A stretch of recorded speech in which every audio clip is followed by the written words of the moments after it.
Kemudian poin yang kedua masih dari ayat yang pertama ini disebutkan ya, adalah alladzi khalaq ya.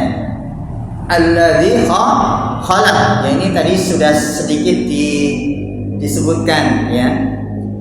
Makna alladzi khalaq itu adalah yang menciptakan. Ini dikatakan bantahan terhadap orang-orang Arab musyrikin Quraisy ya, supaya mereka sadar bahwasanya patung-patung yang mereka sembah ya, walaupun memang di zaman musyrikin saat itu ketika Nabi diutus itu tidak hanya mereka menyembah patung ya, ada juga yang menyembah malaikat itu ada ya, ada yang menyembah jin itu ada juga.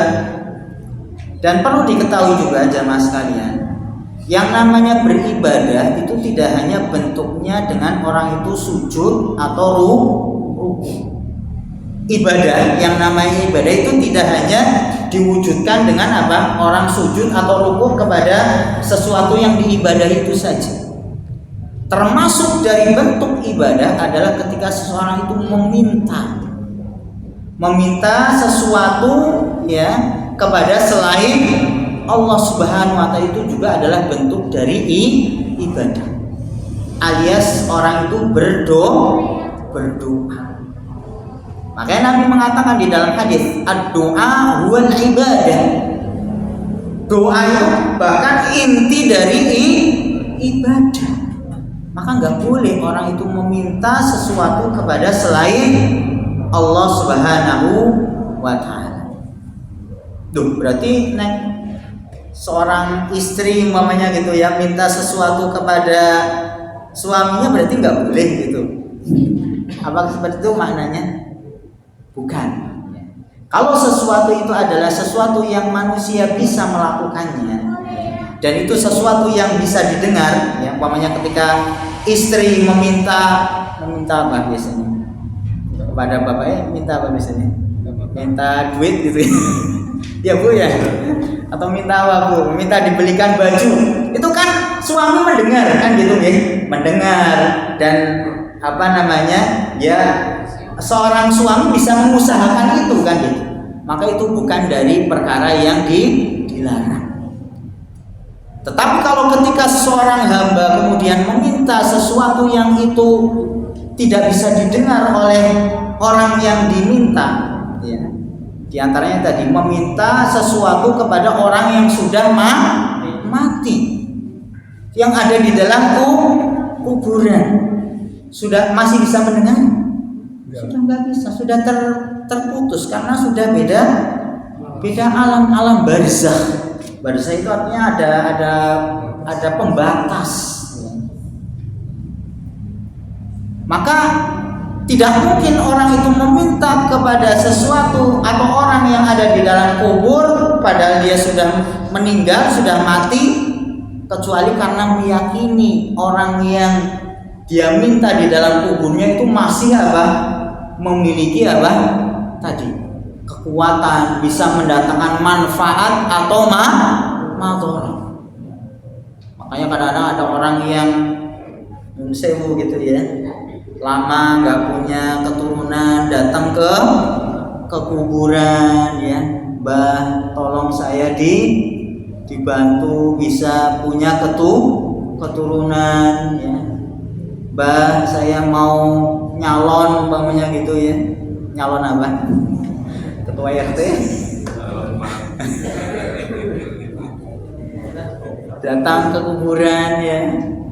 Ini kan nggak mungkin orang datang ke kuburan kan kecuali karena dia meyakini apa?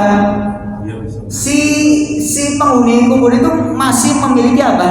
Tadi mendatangkan manfaat atau menolak madharat. Padahal yang bisa mendatangkan manfaat atau menolak madharat itu siapa? Allah Subhanahu wa ta'ala. Jelas ini berarti itu di mana letak kesyirikan itu tadi ya. Menganggap sesuatu ya selain Allah bisa mendatangkan manfaat atau madharat. Maka diantaranya adalah bentuk kesyirikan, dan itu yang dilakukan oleh orang-orang musyrik di antaranya adalah mereka ketika meminta berdoa itu juga meminta kepada selain Allah. Bahkan nanti dikatakan oleh para ulama, ya, bisa jadi kesyirikan yang terjadi pada zaman sekarang yang kita sekarang hidup itu bisa jadi lebih parah gitu ya daripada kemusyrikan yang terjadi di zaman dahulu. Kok bisa? Kenapa? Nanti disebutkan di dalam Al-Quran, orang-orang musyrikin Quraisy itu kalau ketika di dalam keadaan aman gitu ya, gak dalam keadaan darurat, mereka itu berbuat syirik kepada Allah, alias berdoa meminta kepada selain Allah, tadi kepada patung-patung, atau ada yang meminta kepada jin, kepada malaikat, ya, atau penunggu pohon yang besar dan seterusnya. Namun orang-orang musyrik nanti di dalam Al-Quran disebutkan ketika dalam keadaan kepepet gitu ya, dalam keadaan mereka di tengah lautan, kapal mereka hancur, kepepet gak? Kepepet kan? Di tengah lautan, kapalnya hancur, mungkin hanya dia di atas kayu kan gitu ya. Ini kan lagi darurat. Apa dikatakan di dalam Al-Quran?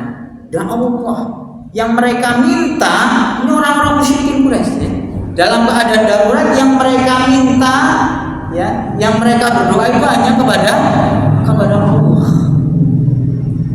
Tapi ketika sudah nanti selamat, ya, di daratan, sudah terhindar dari kesulitan, mereka kembali kepada kemusyrikan mereka.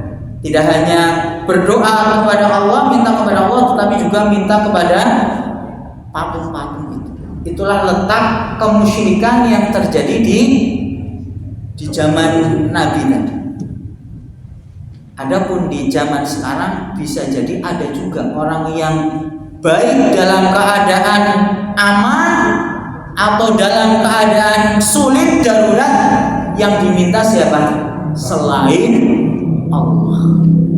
Itu yang kemudian dimaknai oleh para ulama, kenapa kok bisa jadi kesyirikan yang terjadi di zaman sekarang ini lebih parah daripada kemusyrikan yang terjadi di zaman dulu. Ini poin yang kedua dari ayat yang pertama, ya, yaitu berisi tentang bantahan, ya, alladzi khalaq, itu supaya orang-orang musyrikin Quraisy itu sadar kan gitu ya, bahwasanya Allah itu yang sudah menciptakan, mengatur, memberi rizki. Maka ketika beribadah pun tidak boleh kemudian ditujukan kepada selain Allah, karena patung-patung itu tidak menciptakan, patung-patung itu tidak memberi rizki, kok malahan diibadahi. Allah murka, Allah tidak suka dibandingkan, disamakan dengan patung-patung itu. Allah Maha Kuasa, Allah Maha yang mengatur, kok disamakan dengan apa? Patung yang nggak bisa mendatangkan manfaat atau manfaat. Bahkan menurut saya kalau ada patung umpamanya dihinggapi apa? Lalat umpamanya, apakah patungnya itu bisa ngusir lalat itu? Tidak bisa. Kok diyakini sama dengan Allah? Makanya kesyirikan itu adalah innasyirka la zulmun azim. Kesyirikan itu adalah bentuk kezaliman yang paling besar. Di mana letak kezaliman itu tadi? Gak pantas untuk diibadahi, gak menciptakan, kok disembah atau diibadahi, dimintai sesuatu. Ini poin yang kedua dari ayat yang pertama. Semoga waktunya cukup. Kemudian kita lanjut ke ayat yang kedua, ya, berarti apa? Iqra bismi rabbikal ladzi khalaq, khalaqal insana min 'alaq, ya. Khalaqal insana min 'alaq, ya. Ini dari ayat yang kedua paling tidak ada 2 poin di sini disebutkan makna al-alaq ya. Al-alaq itu adalah darah yang menggumpal ya. Darah yang menggumpal, dan di sini disebutkan apa? Tahapan dari penciptaan manusia. Dan itu juga menunjukkan akan keutamaan dari manusia. Jadi di ayat yang kedua ini kan awalnya secara umum ya. Allah menyebutkan Iqra bismi rabbikal ladzi khalaq. Bacalah dengan menyebut nama Tuhanmu yang telah menciptakan. Kan menciptakan apa saja kan gitu. Ya manusia, ya jin, ya tumbuh-tumbuhan, ya semuanya, matahari, bulan, planet-planet, ya bintang-bintang, langit-langit itu semuanya adalah ciptaan Allah. Namun kemudian Allah sebutkan di ayat yang kedua apa? Khalaqal insan. Setelah menyebutkan sesuatu yang umum, disebutkan sesuatu yang khusus, yaitu penciptaan manusia. Maka di sini diambil faedah bahwasanya ini menunjukkan akan keutamaan penciptaan manusia. Bagaimana manusia ini Allah ciptakan nanti di ayat yang lainnya fi ahsani taqwim ya, dengan wujud yang paling bagus. Ya. Makanya di sini disebutkan di dalam surat Al-Isra ya. Ini ayat yang kemudian menguatkan lagi gitu ya. Bagaimana manusia ini adalah makhluk Allah yang Allah muliakan ya. Ini disebutkan walaqad karramna bani Adam ya. Telah kami jadikan mulia ya anak Adam itu manusia. Ya tadi kalau di surat Al-Alaq itu setelah Allah menyebutkan penciptaan secara umum, kemudian disebutkan secara khusus penciptaan manusia. Allah ciptakan manusia itu tahapannya dari segumpal darah. Ini kemudian dikhususkan, ini menunjukkan akan kemuliaan tadi ya manusia. Dan disebutkan di dalam surat Al-Isra ini ayat 70 ya. Walaqad karramna bani Adam, sungguh telah kami jadikan mulia bani Adam, wa hamalnahum fil barri wal bahr ya. Kemudian jadikan manusia ya itu bisa hidup di al-bar, itu di atas daratan ya. Kemudian melintasi al-bahr. Al-bahr itu artinya apa? Lautan. Ini semuanya apa yang ada di daratan, di lautan itu Allah tunjukkan bagi manusia. Makanya kita sebagai manusia banyak mendapatkan kenikmatan dari Allah, baik sesuatu yang ada di daratan maupun apa yang kita dapatkan dari laut kan gitu ya. Dari daratan apa? Macam-macam. ya hewan-hewannya kita bisa konsumsi kan gitu ya, dari yang kecil sampai yang besar ya. Kemudian tumbuh-tumbuhannya ya. Kemudian kita bisa tinggal di atas bumi dalam keadaan ya ini bumi kita tidak goyang-goyang. Ini adalah apa? Allah yang menjadikan ya, bumi ini kemudian tadi bisa ditinggali, termasuk apa yang kita manfaatkan dari dalam bumi ya minyaknya ya macam-macam ya, airnya, batu bara, emas ya. Belum kayu-kayu yang ada, ini semuanya nikmat dari Allah. Cuman kadang-kadang itu karena manusia bersifat apa? Tamak ya, rakus ya, berlebihan ya, akhirnya apa? Ketika mengambil itu jor-joran gitu ya, yang terjadi adalah apa? Kerusakan. Padahal itu tadi Allah sudah jadikan apa yang ada di di daratan, di lautan, ya. Apalagi di lautan nanti ada macam-macam lah, ya. Ikan, ya. Kemudian ya, minyak juga ada di lautan dan seterusnya. Ini Allah yang menjadikan semua apa yang ada di daratan, di lautan itu adalah untuk maslahat manusia. Wa razaqnahum minat thayyibat, ya. Dan telah kami kan beri kepada mereka apa? Rizki, ya, dari sesuatu yang baik. Wa faddalnahum ala katsirin mimman khalaqna tafdila. Alias Allah jadikan manusia itu punya kelebihan dibandingkan dengan apa? Makhluk-makhluk yang lain. Jadi Allah ciptakan kita, ya, dengan begitu banyak keutamaan, ya. Allah juga beri kita apa modal kan gitu nih. Ya, panca indera, penglihatan, pendengaran, ya, termasuk juga akal itu supaya digunakan, ya. Di antaranya apa? Ini tadi mempelajari apa yang telah Allah wahyukan kepada Nabi kita Nabi Muhammad SAW. Dan itu adalah sebagai apa? Sebagai pegangan, ya, supaya manusia itu selamat. Itu menjadikan apa? Al-Quran dan apa yang dijelaskan oleh Nabi itu adalah sebagai apa? Tuntunan hidup. Sebagai tuntunan hidup. Dan untuk memahami itu kita sudah diberikan tadi modalnya oleh Allah Subhanahu wa taala.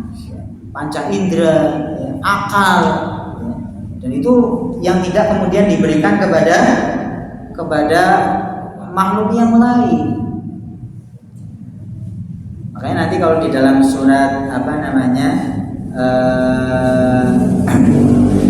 surat Al-Tin umpamanya, ya, tadi disebutkan laqad khalaqnal insana fi ahsani taqwim tsumma radadnahu asfala safilin. Tapi kemudian Allah jadikan manusia itu di tempat yang paling bawah. Kecuali siapa? Kecuali mereka orang-orang yang beriman, ya, beramal soleh. Yang tentunya keimanan itu tidak akan ada di dalam diri seorang hamba kecuali dasarnya adalah ilmu, mempelajari agama, ya, syariat, ya, yang itu membimbing orang kemudian memiliki keimanan kepada Allah sehingga mendorong, ya, seseorang itu untuk beramal. Itu semuanya sudah diberikan modalnya oleh Allah Subhanahu wa taala. Ya, tinggal manusia itu memilih mau jadi makhluk yang mulia terus nanti di akhirat kemudian mendapatkan kemuliaan masuk surga, atau kemudian nanti tempatnya adalah di neraka yang itu adalah tempat yang paling hina. Itu kembali kepada masing-masing dari manusia.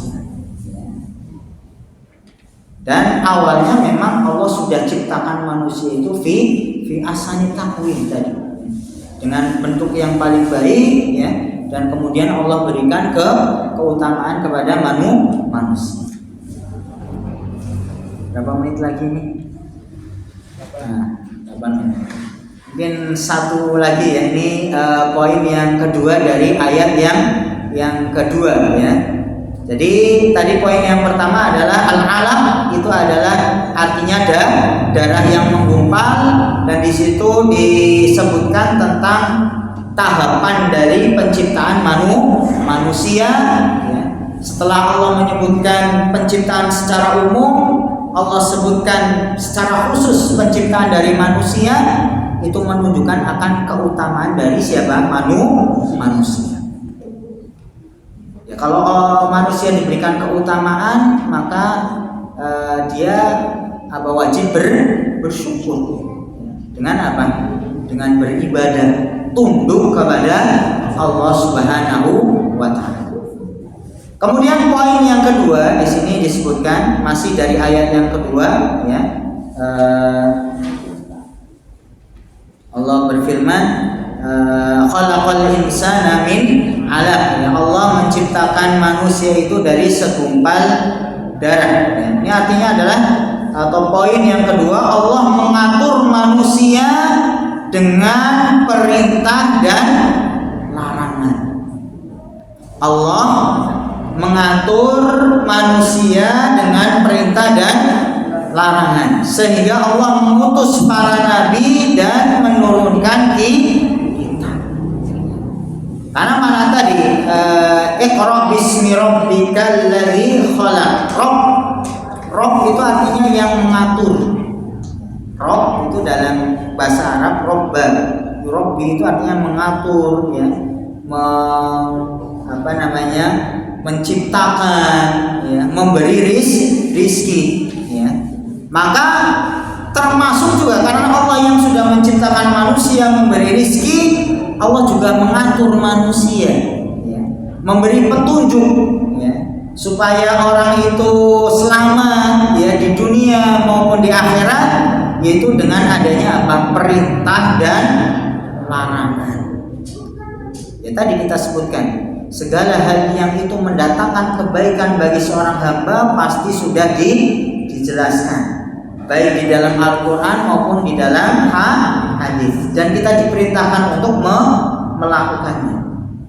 Dan segala hal yang itu sesuatu yang mendatangkan madharat, membahayakan bagi seorang hamba, itu sudah dijelaskan di dalam Al-Quran dan di dalam hadis, dan kita diperintahkan untuk meninggalkan. Makanya yang namanya maksiat, ya, itu sekecil apapun yang dilakukan oleh seorang hamba, kalaupun itu adalah maksiat, itu pasti akan mendatangkan efek buruk. Bisa jadi kalau orang itu berbuat satu maksiat, ya, ketika dia tidak bersegera untuk bertobat, ya, meminta ampun kepada Allah, itu bisa melahirkan kemaksiatan yang lainnya. Dan syaitan itu sangat pintar gitu, ya, bagaimana bisa jadi tak langsung mengajak orang kepada dosa-dosa yang besar, tapi bisa jadi dimulai dengan dosa-dosa yang kecil. Makanya nanti di dalam hadis disebutkan orang mukmin itu, ya, memandang dosa itu seperti apa? Seperti walaupun dosa itu dia kecil gitu, ya, tapi dianggapnya seperti gunung yang akan menimpa dirinya. Tapi kalau orang-orang yang bukan mukmin itu menganggap dosa itu seperti apa? Seperti tadi lalat. Saya digusah saja, kayak sesuatu yang kecil kan itu. Makanya supaya kita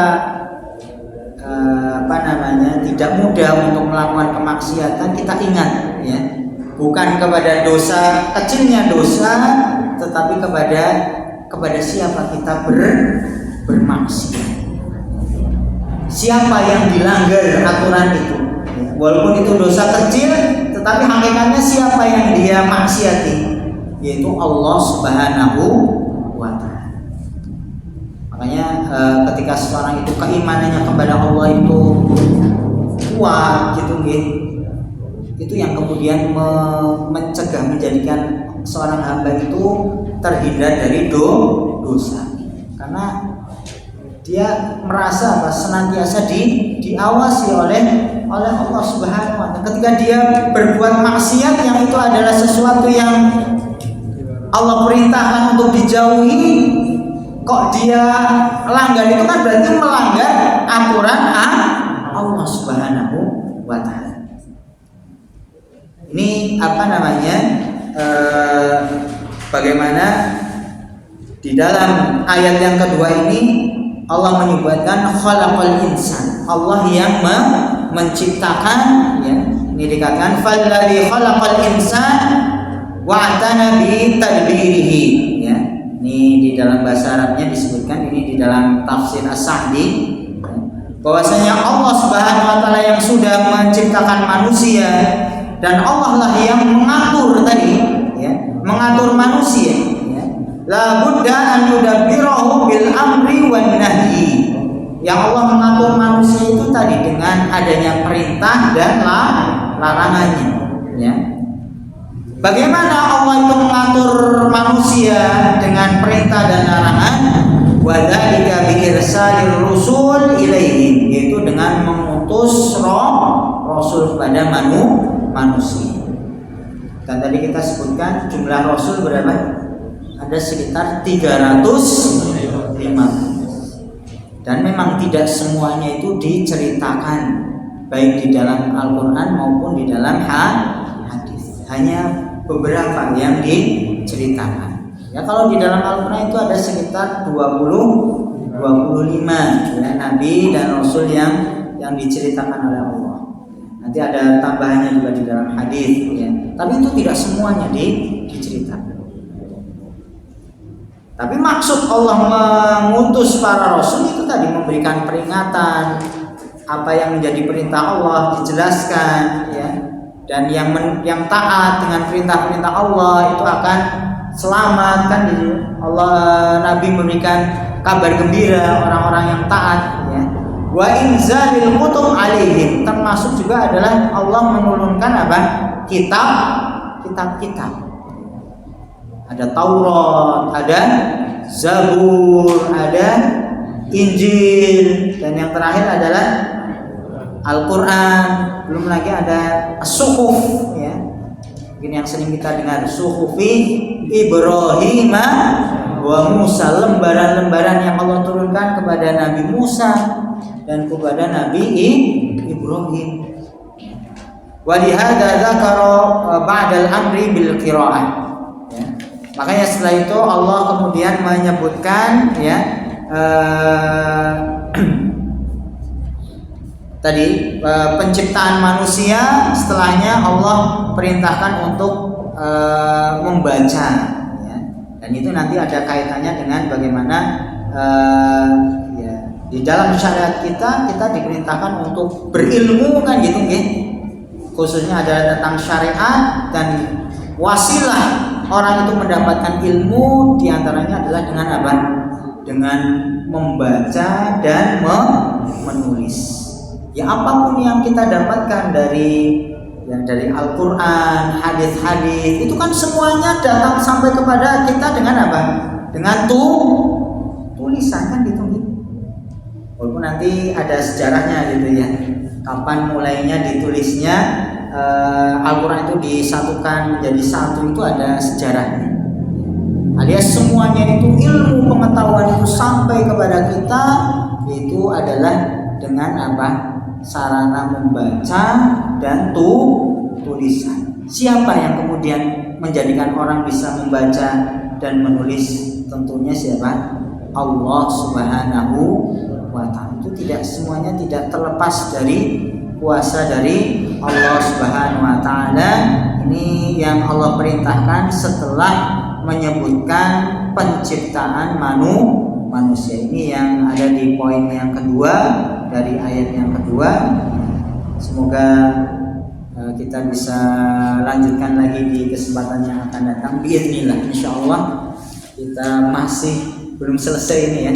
Ayat yang ketiga, keempat, dan yang kelima, dan ini masih dalam kandungan bagian yang pertama, yaitu hikmah penciptaan manusia dan pentingnya belajar membaca dan menulis. Wallahu ta'ala alam bisawab ya. Semoga yang kita kaji pada kesempatan kali ini bermanfaat untuk diri saya pribadi khususnya, dan juga semoga bermanfaat untuk jemaah sekalian ya. Semoga Allah menerima amal ibadah kita semuanya ya, dan mengampuni dosa-dosa kita. Allahumma amin. Kita akhiri dengan doa kafaratul majlis. Subhanallah wa bihamdika, asyhadu an la ilaha illa anta, astaghfiruka wa atubu ilaik. Assalamualaikum warahmatullahi wabarakatuh.